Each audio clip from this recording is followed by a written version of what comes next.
Hey beautiful ones, it's your girl Chrissy Lazar, and I'm back shedding some more light, bringing some more messages, and helping everyone through these trying times. So if you don't know who I am a personal development and spiritual connection coach. I help my friends, my family, my clients really just kind of find their inner power, let go of fear, release anxiety, and kind of step into like their full purpose. And so weekly what I'm doing is creating these amazing high vibe positive videos just to help us kind of realize how much strength, how much power, how much light we have, and just keep moving forward, honestly. So in today's video, I wanted to talk about some tips on how to find calmness in the chaos, because these times are crazy right now. So I feel like it's really important that we're just remaining calm despite everything that's happening, or at least trying our best and giving effort to being calm and patient and peaceful in these times. Because that's really when we're put to test, right? It's not when everything's going good and smooth. It's when things are happening that are out of our control. So the 5 tips on finding calm in the chaos that I'm going to share with you. Let's begin. So number 1, having a morning or a nightly routine. So how many of you already have this in place? I have a morning routine, I'm not gonna lie. I need to get into a nightly routine because I know it'll help me sleep better. But it's so vital to have either a morning or a nightly routine in times of chaos. And the reason being, we're humans. We are creatures of habit.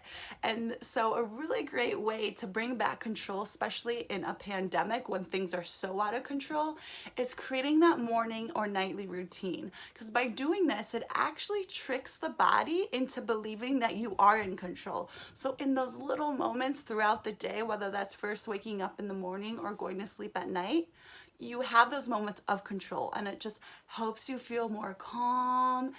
And that's the whole point of these tips, right? So number 2, watching your screen time. So this applies again to whether you're waking up in the morning or before bedtime at night. So studies have shown that by looking at a screen at night, whether that's a TV or your phone, the light from it sends off a block to your melatonin and is telling your body that it's daylight out. So it's not sending those doses out into your body of melatonin. So that's why it's really hard to fall asleep, number 1, with having a light on and a screen time. So if you can, try your best to like put your phone away maybe a few hours before bed. Number 2, going on with that tip, when we are first waking up in the morning and falling asleep at night, our bodies, our mind, we go into a theta brainwave.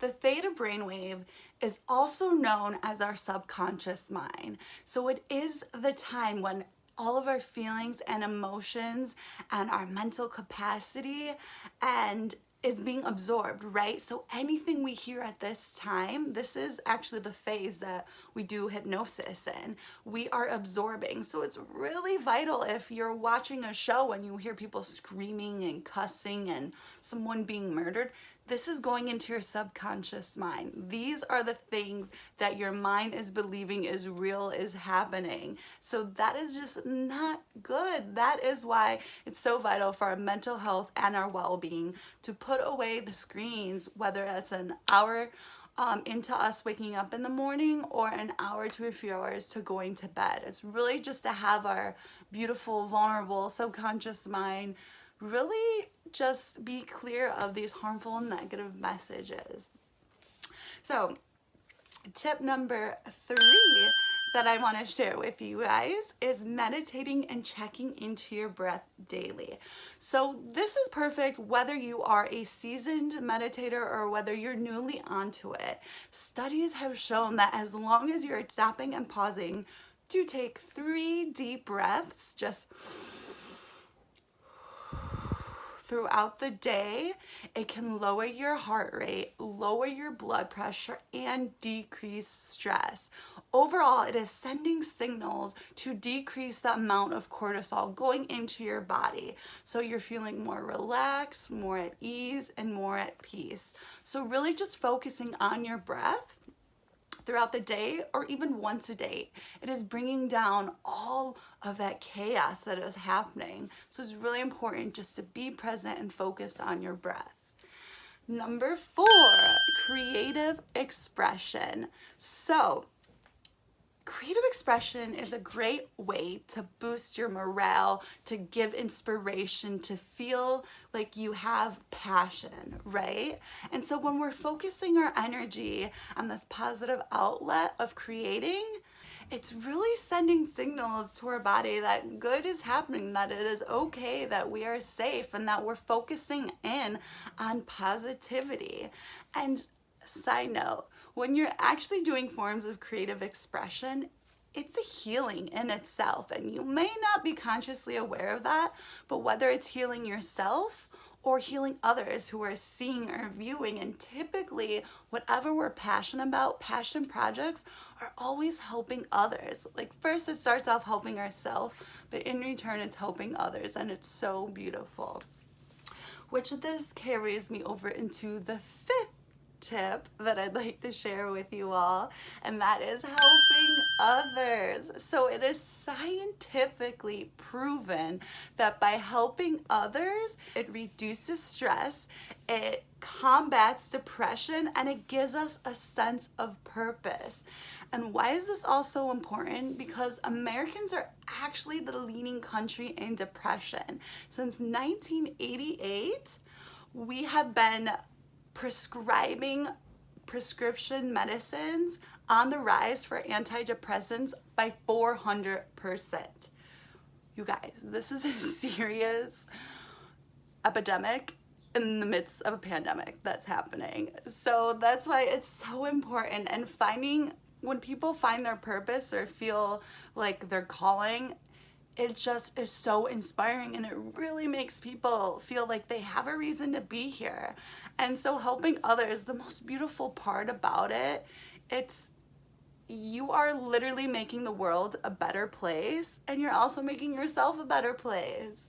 So it's just contagious, honestly. I would just say that it is so contagious when you help others, and high vibes and positivity and a smile. Like, it's just so contagious. So yes, there is a lot of negative going on. There's a lot of fear, anxiety, but these are 5 amazing ways to just step out of those feelings for a moment. And it's a habit. The more you do it, the better at it you become. And not only that, the better you feel. That's the whole point.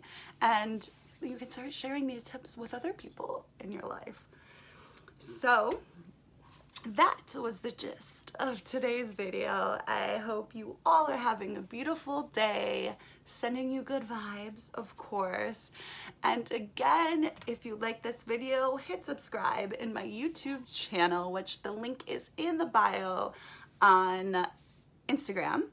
And also link in bio for my website at chrissylazar.com. You can book one-on-one sessions there. I have an amazing course in mindset, meditation, and mindfulness. So let's connect. Shoot me a DM, send me an email, whatever way. It is so important that we are connecting in these times right now, especially with isolation happening. One-on-one conversations and connections are so vital. So I'm here. I love you all, and sending you the best vibes ever.